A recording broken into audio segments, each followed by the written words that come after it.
আসসালামু আলাইকুম বন্ধুরা, কেমন আছেন সবাই? আমি আল্লাহর রহমতে ভালো আছি। আজকে মাংস রান্না করতে নিলাম। তো হাতে মেখে মাংস রান্না করব, গরুর মাংস।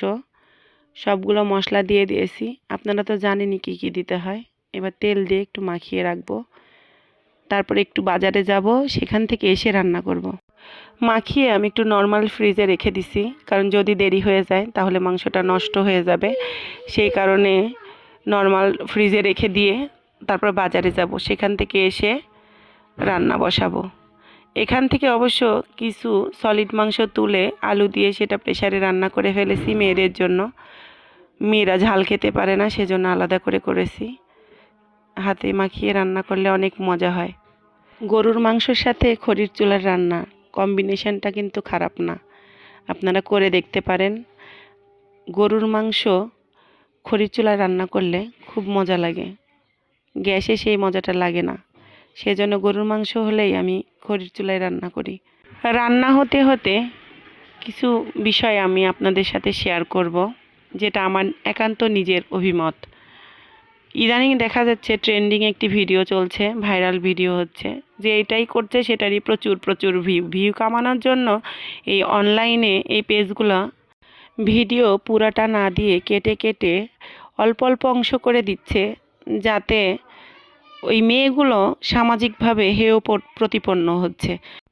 হঠাৎ করেই সাংবাদিক বা পেজের কোনো লোক যে যদি কাউকে বলে যে আপনার বাজেট কত, সেই মানুষটার বাজেট কম থাকতে পারে, কারো হয়তো বেশি কারো হয়তো কম, কিন্তু এই কম বাজেটটা বলতেও কিন্তু সে সামাজিকভাবে হেয় প্রতিপন্ন হতে পারে, তাকে অন্যরা হেয় চোখে দেখতে পারে, কারণ সেই ভিডিওগুলো অবশ্যই ভাইরাল হচ্ছে, আনাচে কানাচে সবাই দেখছে।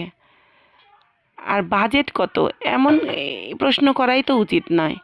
আল্লাহ সবাইকে সমান সামর্থ্য দেয়নি, কারো সামর্থ্য বেশি কারো সামর্থ্য কম।